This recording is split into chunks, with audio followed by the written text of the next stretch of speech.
This segment is brought to you by JigMasters Jigs. When in doubt, get the jig out. Go to JigMasters.com and use promo code PNF20 and save 20% off your next jig order today.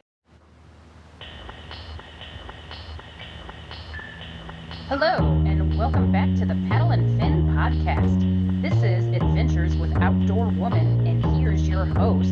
This is Susie Roloff.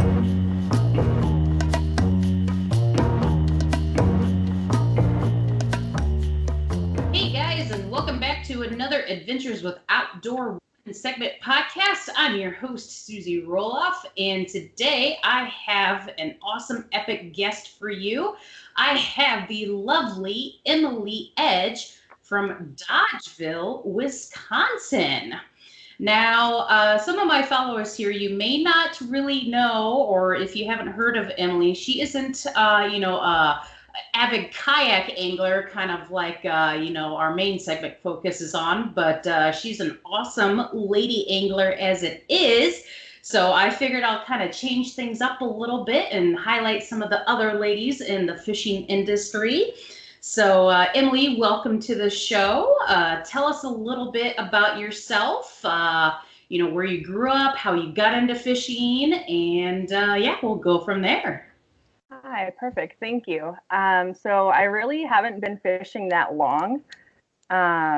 Yes, I grew up doing it, but I really got into fishing religiously, as I like to call it, the past 3 years. And then this past year is the year that I really kicked it into high gear, where I did a lot of studying, a lot of traveling, and then, just trying to fish as much as I can, nearly fishing every single day this year, with a few exceptions, but I fished a lot this year. And my mom was a big angler and still is, so I think that's really what got me into it. So we take a lot of trips together as well, and just kind of took off, and I became an addict. So Awesome. So did you have your mom kind of help teach you how to fish, or have you been kind of learning on your own? How's your learning process been so far? So she has taught me a little bit. She is a big into catfishing, so that's kind of her realm. So she doesn't do too much of like luring or figuring out what plastics to use or anything like that. But she has helped me, like setting up reel fishing and fishing for northern when we go up to Vilas County. Otherwise, this past year, I kind of just took initiative and decided that YouTube is a great tool. So I just started watching so many videos, and not only that, but then also purchasing more like baits and lures outside of my comfort zone, and just getting away from that bobber fishing, which is I love, but that was kind of like holding me back, and I wasn't, catching many fish because I was just waiting for them to come take the worm. So really kind of did, yes, a lot of credit goes to my mom and what she has taught me, but I also put in a lot of work this past few years, just kind of studying on my own, which I love. So nice. Do you have any favorite YouTube channels that you like the most so far? That's a tough question. I can't even think of any. I just kind of watch a lot. I don't necessarily watch and go for the ones with the most views, because it's kind of like a rabbit hole for me. I'll watch one and then it'll suggest, and then I just keep clicking, and then it's like, oh my gosh, 4 hours later, I am like so far off topic what I came here for. So I found a lot of anglers that way, but no particularly favorites that I just kind of go to all the time. I like to, and everybody fishes differently. So you can learn one thing from one angler, and then you go watch the same technique, and it's completely different how they do it. So I like to just have a broad horizon of Sure. People. Yeah, that's awesome. I mean, me myself, I didn't have I had my parents and everything, but they didn't really fish or anything like that, and I didn't get into fishing myself until kind of my later college years, and then kayak fishing took off for me in about 2014. And a lot of it, I've learned on my own as well. Right. But, I've been lucky to, gain different friendships along the way, have other people, kind of show and tell me a little bit when we're on the water. But where I live right now, comparison to a lot of the people that I know through like the different clubs and everything, I'm kind of segregated from everybody. So when I do go fishing, I still don't go alone all the time. And it does give me a lot of opportunity to kind of experiment and try to figure things out. But I do wish sometimes, that I had somebody there with me so I could actually like see what they're doing, be like, all right, what'd you just do? Type of thing. But yeah, YouTube is definitely a good resource, and I know the rabbit hole all too well. You're like, okay, yeah, I'm watching this, and then it shows the suggestions like, oh, what is that? And then you keep going, and before you know it, it's like, oh, it's 1 o'clock. I better go to bed. Yeah, that is the story of my life. It happens too often. Right. So, looking over your profile, I see that you are on this pursuit to catch all 160 plus species of fish in Wisconsin. Tell us a little bit about that. Yeah, so I'm kind of crazy, as you'll find out with fishing. So I just kind of decided that in the past year, I caught my first shovel-nosed sturgeon back in September of 2019, and I'm like, this is so cool. I never even knew this like existed. I mean, I did, but not, that it was right where I'd be fishing or in this area. And then I got into delving into what species all exist in Wisconsin, and I'm like, what? This is insane. I did not even know probably 140 of them even exist, besides the bass, the common fish that most people catch. So that's been my mission now. And I think in the past year, I've caught probably over 15 or something, but since March, I've caught 10 new species. So that it's been a really good year, and I've gotten really lucky on how I've caught some of those species. But when I get into the micro species, like the smaller fish that are more bait fish and like more uncommon, I'm really gonna have to learn how to do that and study more, because I have no idea. That is a whole new realm to me. Right. Yeah, and thinking about that too, it's like 140 species, like, or even like 160, it's like, that's a lot. I mean, you think about, your bigger fish, you got your couple different species of bass, you got pike, muskie, your bluegill, your panfish, your trout, and then you're like, okay, well, what's after that? Then you got your alewives, your little minnows, and you're like, oh yeah, there is a lot more out there. It's really eye-opening, because I still don't even know all the species that are out there. It's just so many. So when you look at like somebody in Madison, Wisconsin has made this big graphic of all the fish species of Wisconsin, and just looking at it, you're like, I don't even understand how all of these fish can exist here and nobody knows about them. Or people probably do, but not many know about them. So it's pretty cool. Right. Yeah. And of course, learning about the different biodiversity to be able to have these different types of species, just in certain areas as well, and food chains and everything like that. So what's been some of your favorite species that you've caught so far? In Wisconsin? Yeah. Let me see. I have a list here, but let me think. That is a good question. I didn't prepare for this, because it seems like the way when I go fishing, like I love big fish, of course, everybody does, but usually it's like some of the smallest ones are the fun ones to me and like the most memorable. So when people ask me that, I'm like, oh boy. Or if like I had to name like the funnest trip this year, I can't, because it's just they're all so great. I guess definitely the lake sturgeon that I caught back in March was pretty cool. Did not expect that. And I was by myself. So I'm so glad that I landed it, because usually a big fish like that, I would probably make a rookie mistake and mess up. But I landed it. So that was pretty cool. I was shaking like crazy and couldn't believe it happened. I'm like, what's happening? So that was pretty fun. And then I did a trolling trip on Lake Michigan this summer with my mom and my niece, and caught a couple new species there. So that was pretty great too. Nice. So how did you catch that sturgeon? What were you originally trying to fish for? Yeah. So I was using just a cheap pole from Walmart, a Shakespeare, the Tiger the tiger fishing rod that they have, and just a worm on the bottom. So I was hoping for catfish or any rough fish, really. Did not expect the sturgeon to be back in this little backwater. So when it hit, I thought it was just a big sucker or like a red horse, because they hit and run, or, like a drum. And then all of a sudden it jumped, and I'm like, oh, we have a situation. Like, this is not what I thought it was.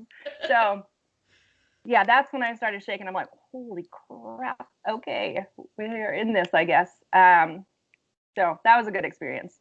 Awesome. Yeah. Awesome. Oh man, I couldn't even imagine. Like, that's definitely one of those bucket list species for me, at least. Yeah. I mean, I know we have them ish somewhere here in Illinois, maybe on the rivers. I'm not 100% certain. Yeah.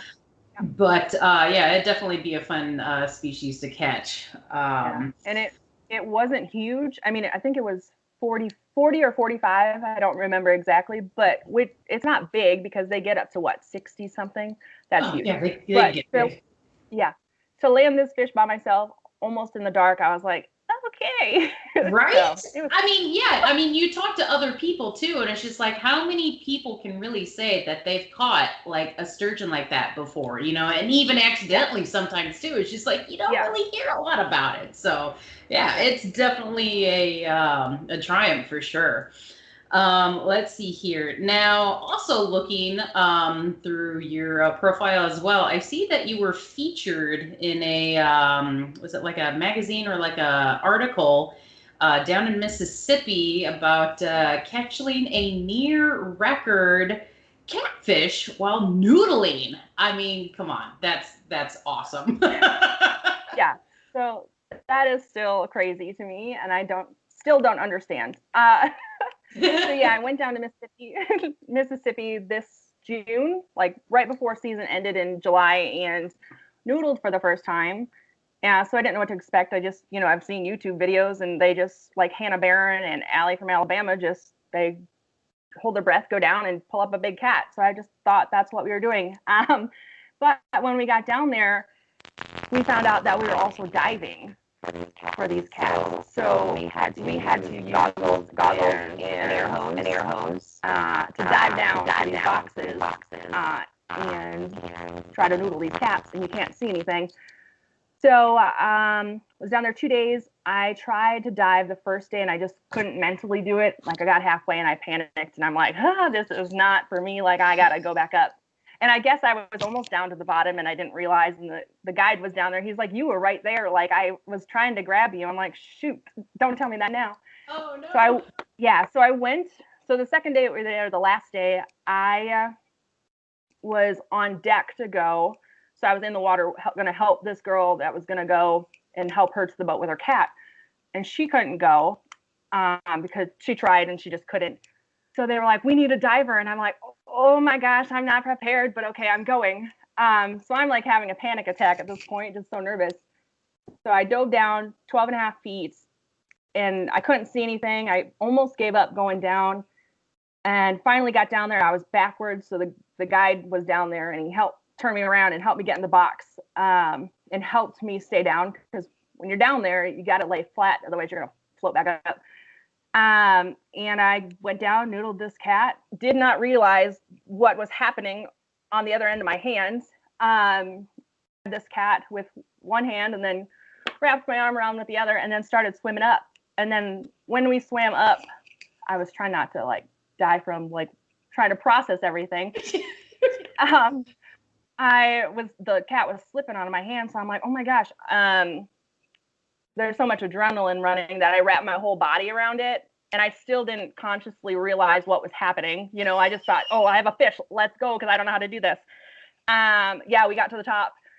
And there's videos of this. We get to the top, and the guide is like screaming, like, to get the boat over here because it's a big cat. And nobody's understanding like that, how big this cat is. And we have two other people that are trying to help us hold this thing up. And then they flop it into the boat, and everybody on camera was like, holy shit, and all this kind of thing.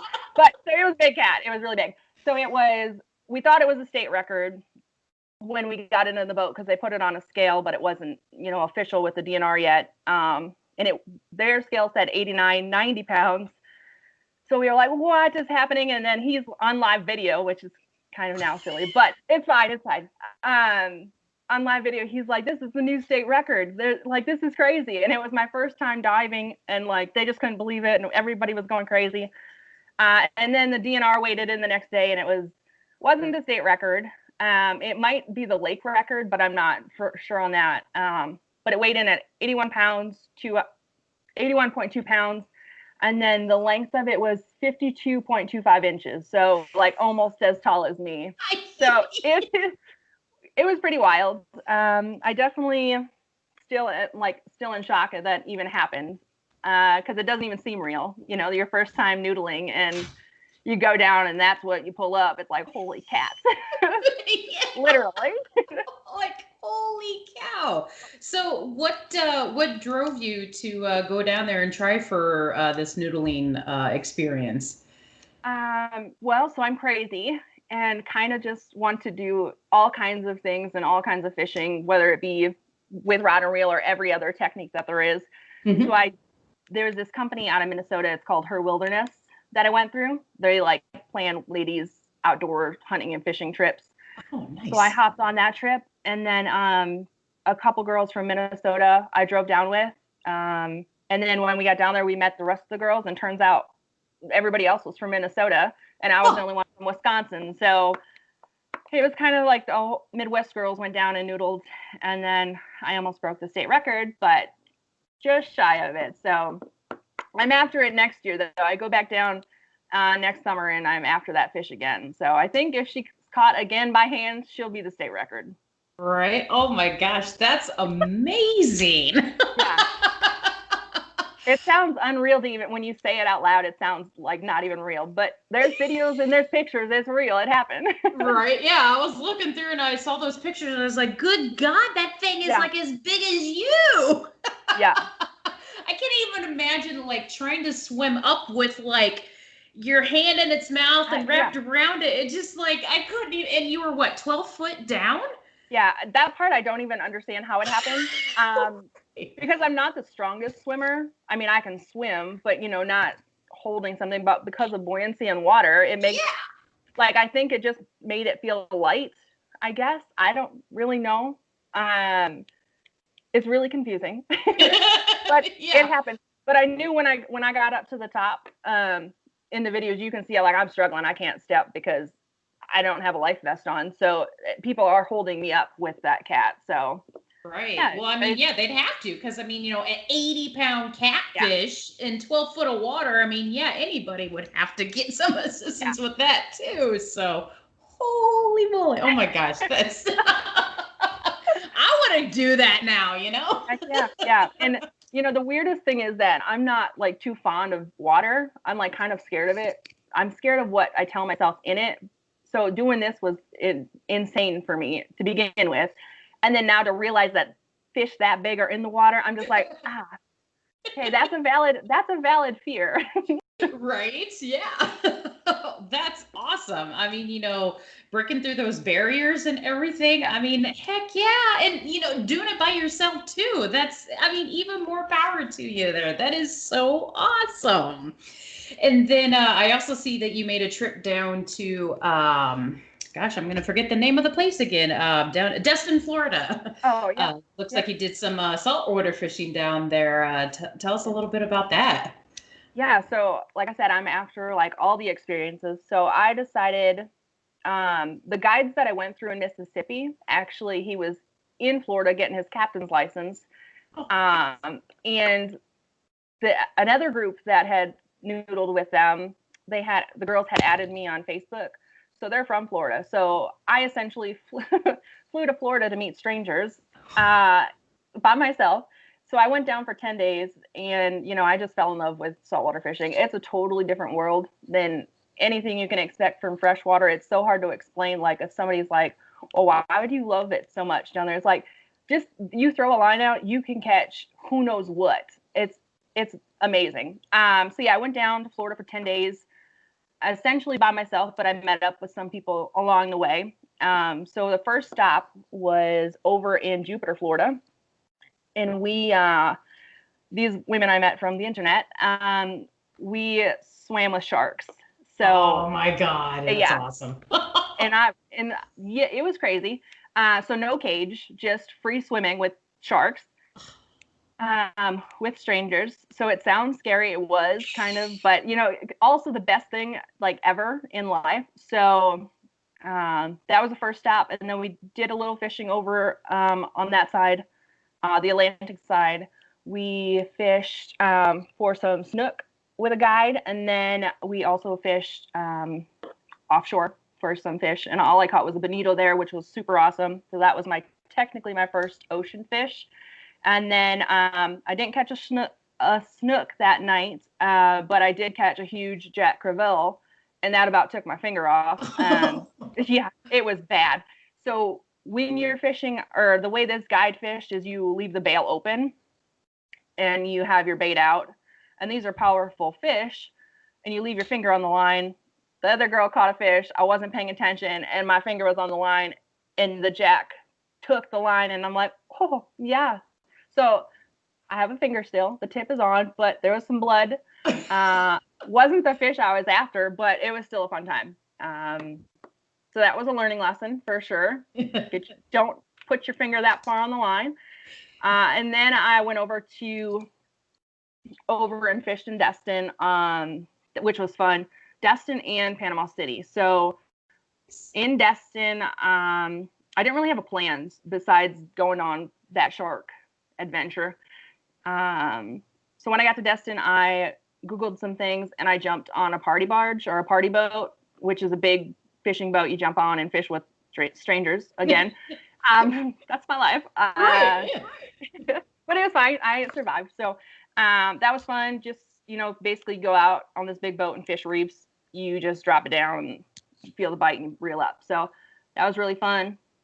Caught some fish, and then also ate those fish. So that was good. Caught a bunch of mangrove snapper. Yeah, super good. Mangrove snapper, vermilion. Those might be the same. I don't remember. And then some other ones.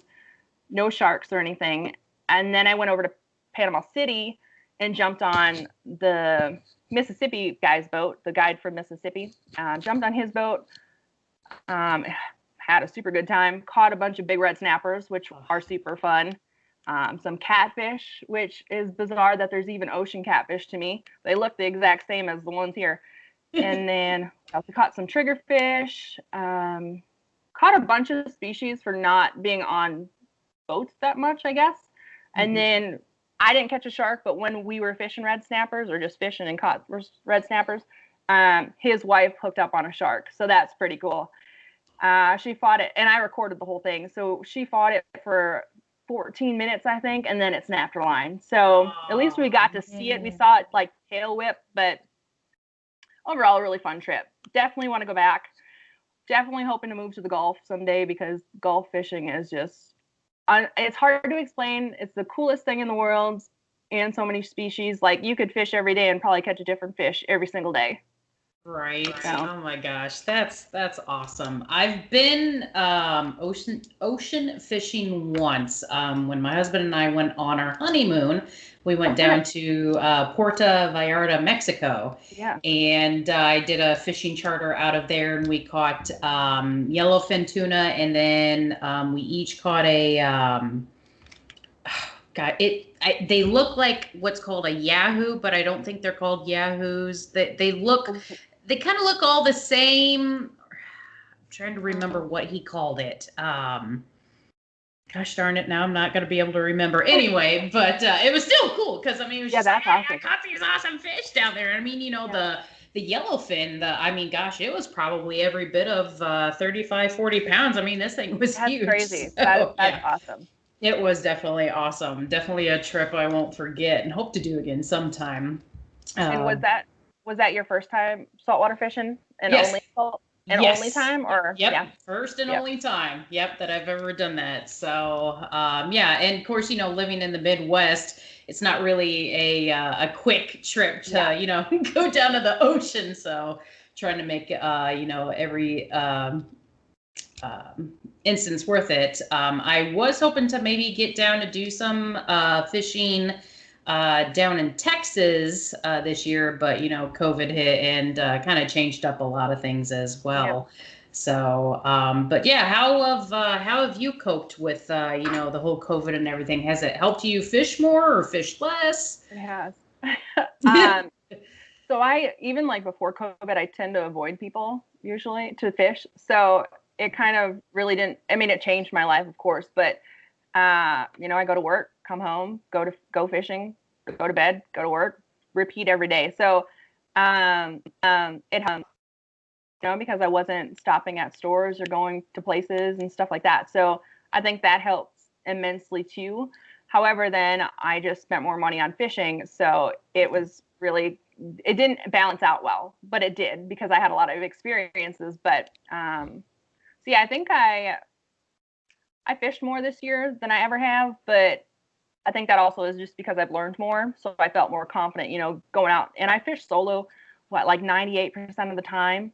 So I think I just built up this confidence more so that I can go night fish by myself in these places that I feel safe and be okay with it. So yeah. Definitely. That's awesome. So, oh, sorry, go ahead. No, you're good. So in your short time of, learning different techniques and tricks and stuff like that, what are some of your favorite ways to fish, like techniques that you've learned so far? Well, I do like noodling. That was fun. Yeah. So that was fun. That's on the list. I do want to do that in Wisconsin next summer or next season because it's legal here now. So I need to get on that. Yeah. Otherwise, just kind of, I've used a lot of plastics, soft plastics. That's my go-to this year. And I kind of force myself to use them. I do avoid all of the hard plastics typically in my tackle box just because for where I fish, the spots don't seem to be very effective for them. I lose a lot more than it's worth. So I do love soft plastics. The big thing that I've been throwing lately is the Ned rig. And I've been catching a lot of my fish on that. So like bluegills, big bluegills, big crappie, all my bass, typically my big bass. A PB came from that, big pike. So that's my main thing. Otherwise, that's kind of what I've been sticking to. I do use spinner baits a lot. But soft plastics was like the realm that I dove into head first this year and started trying to master. Mm-hmm. Yeah, and that's the thing, when it comes to just even soft plastics in general, when you think about it, it sounds simple, but then you walk into a fishing tackle store, whether it be Bass Pro or a little mom and pop shop, and rows and rows and rows of plastics, and you're just like, Yeah. So sometimes it's hard to figure out, where do I start? What colors do I choose? What size do I choose? How do I fish with it? That type of thing. And great thing about, fishing is there's more than one way to catch a fish with, and more than one lure too, as well. Absolutely. It is super, super intimidating, walking into those bait shops and not really knowing like what you're looking for. Like you can watch a video on YouTube and you'd be like, I got this. I know what I'm going to do. Like I got the plan. And then you walk in and you're like, oh, they did not tell me that there were all these options. And you're like for the Ned rig, like there's like the 2.75 size and then all the way up to like 7-inch. And it's like, I don't really know what to do. So my problem is that I just kind of buy some of everything and use it, but then I get so much stuff. So it's been a good thing, learning experience, but I just keep spending more money. So it's like it's always downhill. Right. Oh yeah. Totally been there too. It's just like when I travel for tournaments, I'll check out local shops and everything, and I'll just be like, okay, I'm going to get like this and this. And I'm like, oh, but that looks really good. And I want that. And just like, oh, they don't sell these online. I got to have some of these. Before I know it, I spent like $100. I'm like, whoopsie. Yep, I do that far too often. Or sometimes I go in and I'm like, this is all I'm getting. This is it. And then they don't have it. And then I'm like, well, I got to buy something now. So then and then it's like, well, shoot, I didn't get anything close to what I needed to get. Right. Yeah. The struggle is real. Yeah. Never ending. Right. So what are your primary ways of getting out to fish? So do you bank fish? Do you have a boat? How do you fish? Yeah. So like 98% of the time I shore fish and solo. So that's where most of my fish come from. Like if you see my Instagram, most of those are caught from shore. If it's caught in a boat, you're gonna see the picture that's caught in the boat. So just shore fishing. I love shore fishing. I study maps a lot, probably too much. Study Google Earth a lot, and then also use the Wisconsin DNR has a great site that's an interactive map. I don't have the link. I should tell you the link, but I don't have it right now. It's where all the public landings, and then like shore access points and like canoe, and it's really great. And it's an underutilized tool, I think, that the DNR has that they promote it, but not many people know about it, it seems. So that's been super helpful. And, otherwise I just drive around a lot and down back roads to find spots. And that's where a lot of my spots have come from too, is just driving around and turning left down this weird road. And then there's tons, that's what I do. And tons of access. So like the prime example is the Wisconsin River is where I mainly fish. And I think from the Dells area, Wisconsin Dells area, for people that might not know it, all the way down to where it connects to the Mississippi. I think there's like 92,000 acres, I think, of state land on both sides of it. So there's a lot of opportunity for shore fishing and shore access along the Wisconsin River. And a lot of it is untouched because some of it you have to actually hike into the shore spots. So definitely a lot of fishing and a lot of spots that are easily accessible by shore if you just study a little bit and look at maps. Awesome. Yeah. And I know that website that you're talking about too, because I will frequently check it out whenever I have a tournament in a new place in Wisconsin. Be like, all right, where are the ramps at? What species in there? What are the fishing reports? That type of thing. So yes, that is one good thing that Wisconsin does is have that resource available, because not every state does everything the same way. I wish they were in some senses kind of like this. So like, hey, is this a public ramp or is this somebody's backyard drive-through to get to the river type of thing, So and the cool thing about that app is, I think I haven't been on there in a while, but like here near me anyway, the only ramps that are really marked with like boat landing signs are more of the developed ones, I guess, if you will. Like ones are, I don't know what the word is for that, but they don't always mark canoe landings or portage spots. So that's the nice thing about that map too, is that they put all of those on there as well. Yeah. And, that's a very helpful resource too, because for, people like yourself who rely on shore fishing, you're like, all right, well, I know that there's these boat ramps and everything, but like, I want to like go along the shore. I don't want to be limited to just one place to go. So yeah, that's definitely an awesome resource to have and share with others out there. Let's see here. I had just lost my train of thought here for a second. It happens frequently, but hey, it's my podcast, it's my show. I kind of do what I want type of thing. Let's see here. What, now you were talking about PBs and stuff like that. What are your current PBs when it comes to like bass or I guess Wisconsin fish in a sense? I was going to say catfish, we already know it's big. That's just not happening again. So let me see. Largemouth bass is 4 pounds. So my PBs are not PBs to other people because they're like, well, that's tiny. But that's my PB. I think smallmouth is just under that.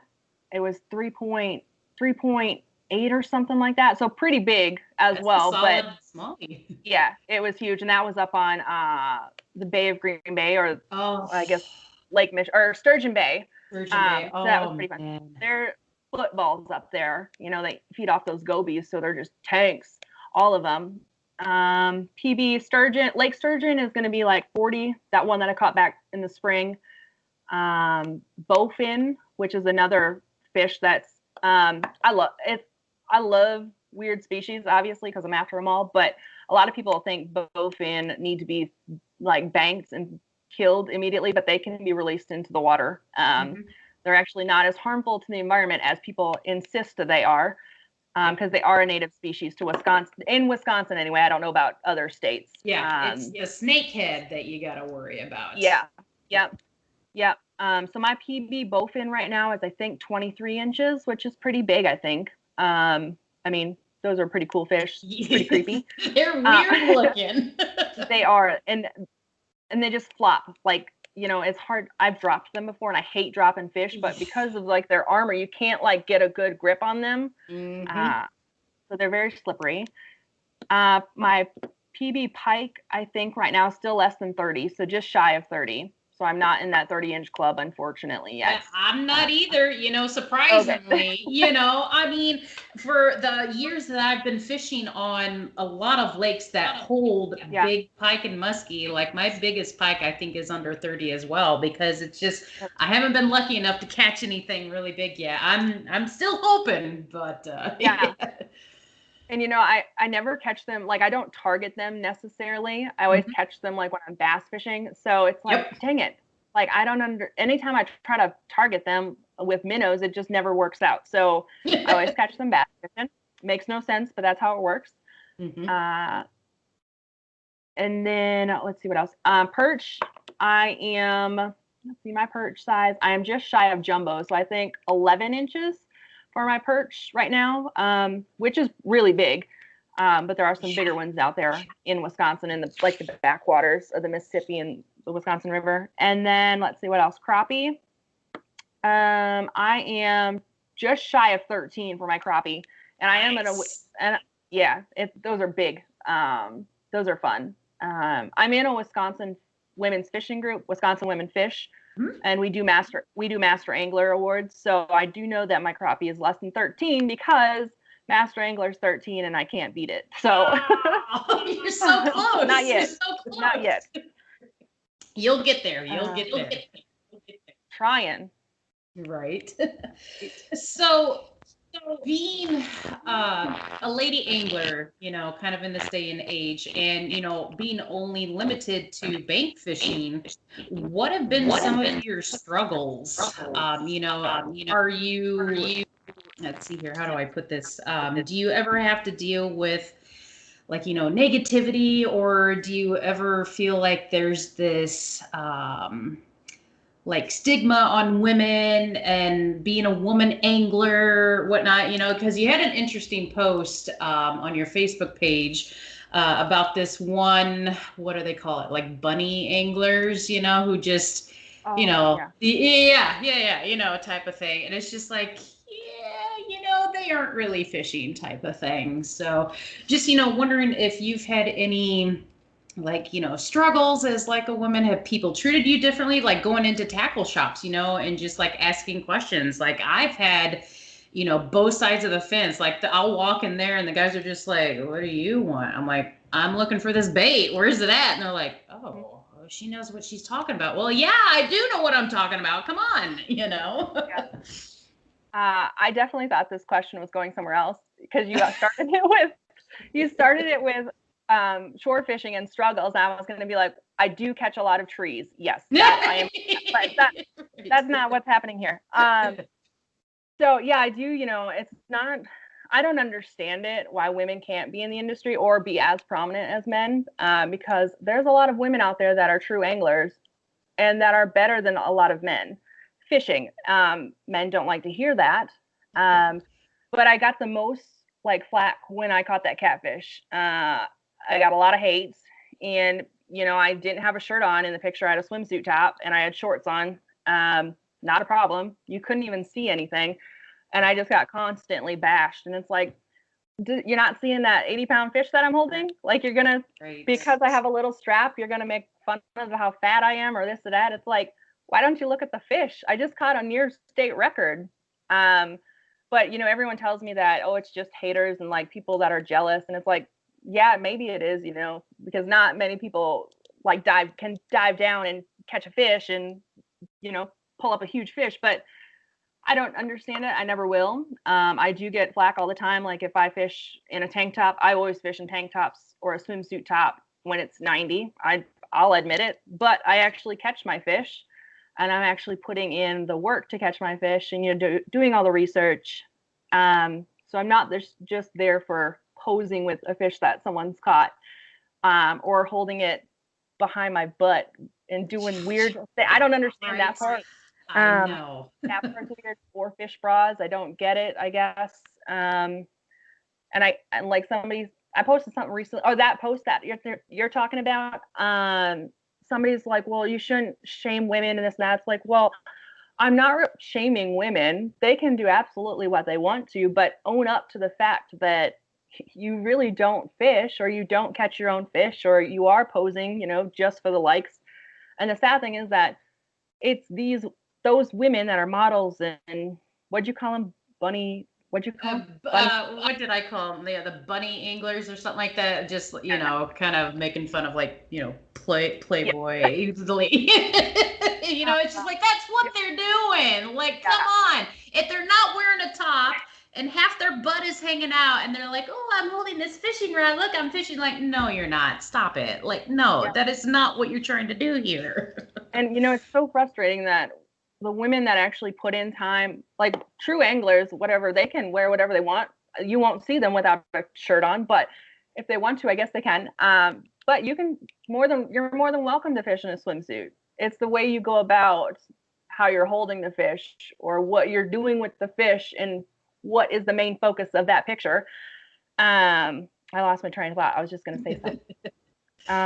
But yeah, it's definitely how they're projecting themselves and how they're like selling that picture in a sense too, and it's about, putting in the work for it too. Because, in the kayak fishing industry, you don't hear of, these top female anglers. We do have some amazing anglers. I don't know if you've heard of Christine Fisher. She's like, the elite of female anglers out there. She has worked hard to, break these boundaries of, the whole sexist idea with women anglers. Just like, you don't have to follow these silly social and community standards to like be a woman. It's just like, go out there and catch fish. Who cares what I look like? If you're gonna just base me off of my looks alone and not off talent, you know what, then I'm going to give you the big old bird, because, you're not even going to give me the time of day. It's just like, whatever, it's frustrating that that's what, society and culture is right now. But hopefully, with ladies like you and me and all these other ladies out here who are trying to be like, hey, listen, that's not what it's about. Right. Hopefully we can try to, change some ways and change some views out there to get more women recognized that deserve it. And that's the frustrating thing, that those women that do that, they give us a bad reputation, like, because the industry, and I don't know, maybe this isn't true, but this is my perspective, that the industry for women is that. Then it's not like the actual women that are out winning tournaments like Christine, and kicking butt and beating the men, and probably outfishes like a lot of, like 75% of men out there. Yes. And then or more, I don't know, or less. So it's really taken away from I don't know the exact word, but it's just taken away from the true authenticity of how good women anglers actually are, and that they're not just models and sex objects, if that's what you want to call them. We actually do have knowledge, and we know things, and we can catch big fish. So, and the industry, it just seems that those are the women that are always going to get famous and that are always going to be at the top. And it's like, they shouldn't be, though, because go ask them how they caught that fish. What were the water conditions? Like, what were they using? What kind of line? What pound test? What kind of rod and reel? It's these things that go into actually catching fish and fishing, like the science behind it, as I call it, and the research. And they're just going to be like, I don't know. Like, it's like, okay, then maybe you shouldn't be in the spotlight.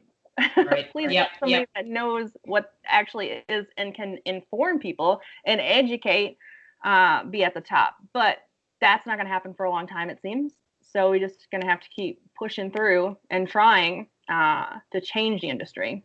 Right. Yep. And sometimes that's just best that we can do, I mean, unfortunately, in today's world, sex sells, and whether or not we like it, that's kind of how it is sometimes. But, if we just keep doing what we keep doing, hopefully these companies are going to see the realness of these ladies and the true talent and effort that they're putting in to try to like make a name for themselves. Be like, listen, I may not be your Victoria's Secret angel, but let me tell you, I'll go catch, 10-pound bass down in Texas and Florida and, kick these elite men angler butts. It's just like, come on, give me a chance, I mean, really though, that's what it needs to be. So. Yep. So we'll get there someday, hopefully. So, but so kind of flipping that a little bit to kind of where you thought I was going with the conversation at first, some of your struggles with bank fishing, obviously, you're limited to just shore fishing. So, you're not in a boat or anything where you have a graph or anything that can show you depth and structure, water temperature, or anything like that. So, you pretty much are just relying upon, what you've seen on, Google Earth and other maps and stuff like that. But when you're out there walking along the shoreline, I mean, you're just relying basically on your skills and hoping that fish are there. Basically, yes. Sometimes they are, sometimes they're not. I've gone quite a while without getting skunked, so that's good. But yeah, that's the important thing. So yeah, I don't actually have any apps right now. Like Navionics is a big one. I have not invested time into that really. I know it would be helpful for shore fishing, but what I really do is just use those ones that I talked about earlier, the DNR site, and then Google Earth.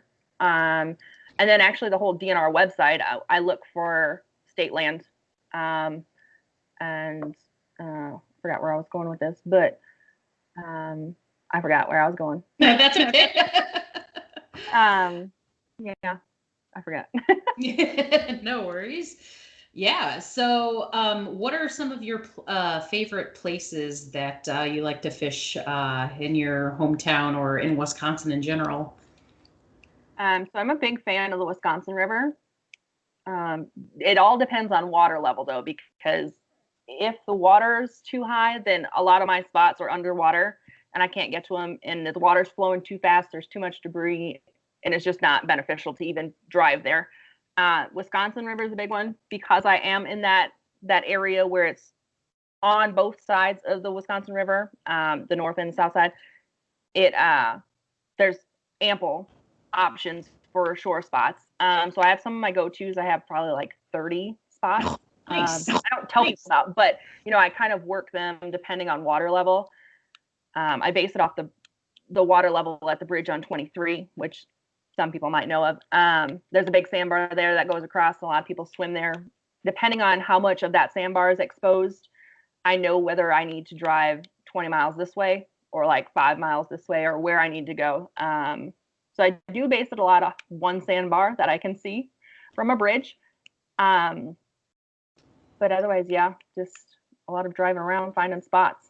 Right. But I mean, you think about that though, that local knowledge that you have learned just about that sandbar, you're using the natural resources that are given to you. Yeah. You're like, okay, I know if I can see that sandbar, I can go to this place today. And then like, all right, if I can't see it, then I got to go to that different place. Whereas, somebody who's looking, at like Navionics or Google Earth even, they may not see that stuff. And, that kind of puts you at a little bit of an advantage too. So definitely good things to, give yourself credit for. Yeah. And I do fish local lakes around here, but I'm better at, this is so sad, I'm better at river fishing than I am lake fishing. So like when I get on a boat, I suck fishing on a boat. I don't understand it. So I do kind of fish anywhere in streams here when I trout fish during season, but my heart lies in the Wisconsin River, and it's just become my go-to because there's so many species. That's kind of my thing. I like to fish for anything or all species. So I'm not just solely a bass angler, which you can go to the nearest lake here and catch bass all day, which sometimes I do. It kind of just depends on my mood. If I want to go and catch walleye, or do I want to go and catch catfish or suckers or drum and have a smorgasbord, or do I want to stay local and just catch a bunch of bluegills all day just for fun? So that plays a big part into where I want to drive. I do drive all over. Obviously drove down south, and I drive up to Minnesota all the time. But kind of my mood plays a big part into where I want to fish and what I want to fish for. Sure. Yeah. Sure. I mean, why not, right? Yeah. Awesome. So what are some of, besides, trying to catch every species in Wisconsin, what are your goals for the rest of the year, and what do you hope to do for 2021? It's going to be a very hard year to top, that's for sure. I've had a big year. So the rest of 2020, I really don't have a plan for the rest of 2020. I just decided that I'm going to start hunting whitetail deer here in Wisconsin. So that's coming up. So that's my main focus right now. I've never done it, and I'm teaching myself thanks to YouTube and some friends. So that's what I'm doing. And then, before you know it, ice is going to be here. So I'll go fish here and there, but I haven't had much luck of catching a bunch right now. I did just catch some walleye not too long ago, but fishing is kind of slow for me right now. And then once ice comes, it'll be my second ice season. So kind of going to try to do as much as I can and learn as much as I can this ice season. Last year, I just started, so I've only caught one pike through the ice, and then the rest are only bluegills. I don't even think I've caught crappie through the ice. So I just bought my first Markham from a lady in the fishing club, and I bought a couple reels last year and a tip up. So I kind of have the basics. Gonna try to hopefully learn as much as I can, catch big fish, and just kind of experience everything. I did buy a sturgeon tag to spear, so I don't know how I feel about that yet. I kind of feel guilty, taking that old of a fish, obviously, and harvesting it. However, I am after experiences and just trying things. So I bought a tag. People have invited me to go with them and to try it. However, I may just spectate this year. I don't know yet. I haven't decided. So that'll be the start of 2021. And then next year, I don't really know. Noodling again, hopefully after that state record this time in Mississippi, if I can find her. Yeah. Heck yeah. And then I kind of want to move south down to the Gulf of Mexico. So that's kind of been on my radar, and starting my own fishing company. So a lot of things in the works. I just have not jumped the gun. I haven't started applying for jobs or looking for fishing boats to hop on down there yet.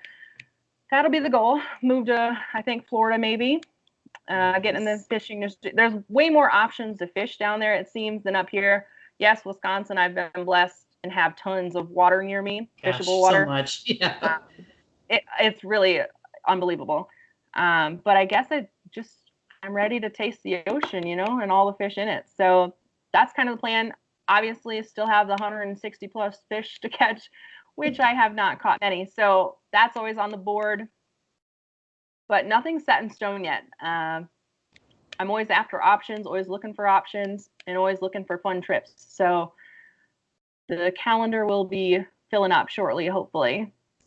Awesome. Good deal. Well, that is some major goal aspiration right there. I mean, heck yeah, more power to you. I've never ice fished in my life. Really? And no. So around here in Illinois, central Illinois, we don't really get ice much anymore. I mean, we do, but anymore it doesn't stick around long enough to be safe or anything. So yeah, it's kind of unfortunate with climate change.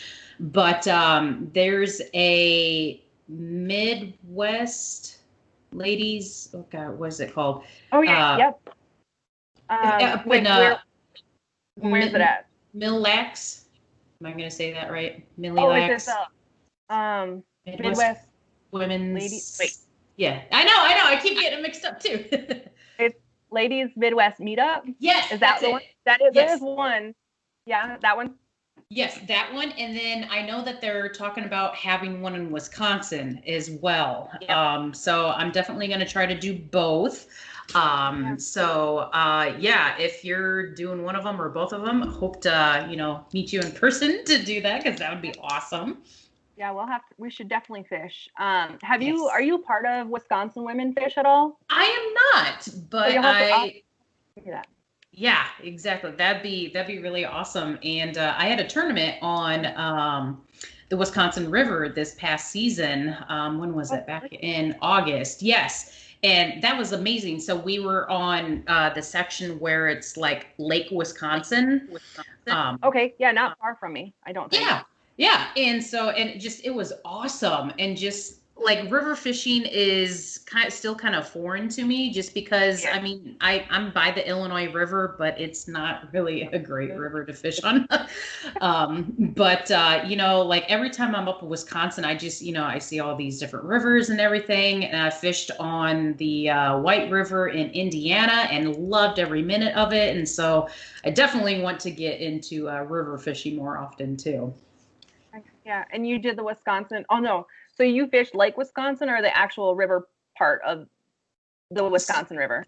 So I was on, I'm trying to think, because it runs through there and like it kind of widens up to the river part. I was up in kind of like the northern part of the lake part where there's all the different sandbars. Yep. That's the part I was at. Yeah, the Wisconsin is a beast. It's definitely unpredictable. Like I think you were in more of the lake, the dammed up part before the dam. Yes. But like when you get into the actual river, the flowing river, it's crazy. It can change so fast. And like sandbars can be there one day, and then like even just going to my same spots, completely different water level the next day. It's insane. I love it, but it's also scary. Right. Yeah. Definitely, definitely. But yeah, we'll definitely have to talk about some different events and everything. And I don't know if you ever heard about the Worldwide Women's event that we had last year. We were supposed to have it this year, but it got canceled because of COVID. But we did that down in just right outside Branson. We were on Lake Taneycomo, and I mean, we had women from all over the nation come just to learn fishing, kayak fishing in general, talk about different, learning different techniques and stuff like that. So I'll definitely have to shoot you the Facebook page for that, so you can join in on that awesomeness. Yeah, so, and that's in Missouri. Is that Missouri? Yeah, so I think we're still going to try to have it in Missouri again for next year. They haven't planned anything yet, just because everything's still really uncertain with COVID and what's going to happen next year. So, but yeah, I'll definitely get you all that information. So yeah. So yeah, it's been an awesome time talking with you and getting to know you and hearing all your awesome adventures and everything. And glad to hear that there's awesome ladies like you out there. And I mean, it's always, amazing to me to hear, people besides kayak anglers, because, that's kind of like my niche and everything. But just to hear, you're a bank fishing lady, it's just like, wow, it puts things into perspective sometimes, because it's just like, I have the availability to kind of fish wherever I want in the kayak, whereas you're just limited to the banks. And I'm just like, man, she's got to learn things a lot more. What's the word I'm looking for? A lot more like challenging, because it's just, you're very limited in what you can do. So, but that's awesome that you're going on your own and doing your own thing and learning every chance that you get. So. And the thing with bank fishing is that like I can't just go to the fish; they kind of have to come to me. So I've gotten pretty good at bank fishing. And I think I catch a lot of nice quality fish for being a bank fisherman or from shore fishing most of the time. Right? Yeah, which is awesome. Still, I mean, yeah, more power to you in that.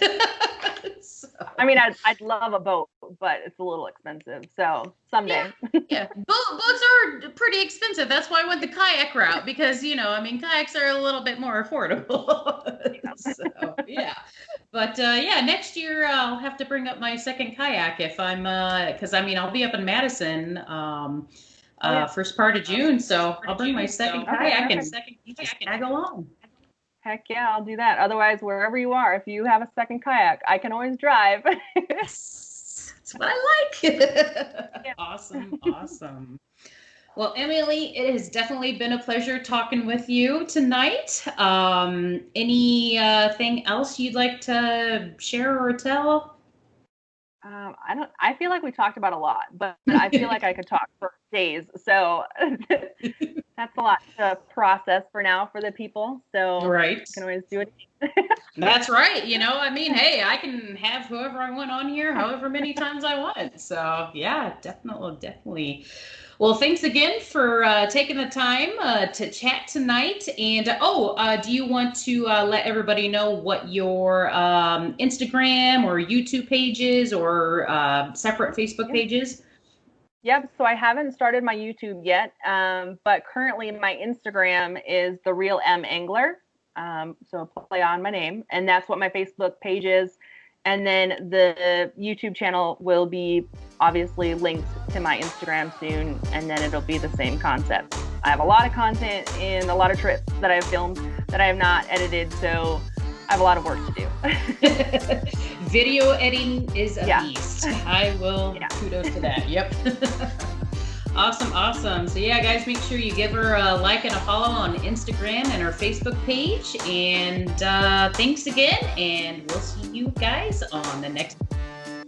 Thanks for tuning in to another killer episode on Paddle and Fin. Don't forget to go check out our website at paddle_and_fin.com. Don't forget to check out the YouTube channel at Paddle and Fin. If you got a question, comment, want to hear from a future guest on a future episode, feel free to email us at paddle_and_fin@gmail.com. Don't forget to follow us on social media at Paddle and Fin on Facebook and Instagram. Shout out to our show supporters, Angler. The Angler button and app just makes for a better time on the water and creates a virtual logbook for every fishing outing out on the water. Shout out to Rocktown Adventures, located in Northern Illinois, for all your kayaking, camping, and hiking needs. TRC Covers, protect your investment. Ketch Products, shout out to Ketch Products. Go to ketchproducts.com and put the Paddle and Fin logo directly on your catch board. Shout out to JigMasters Jigs. When in doubt, get the jig out. Go to JigMasters.com, use promo code PNF20 and save 20% on all your jig and tackle needs.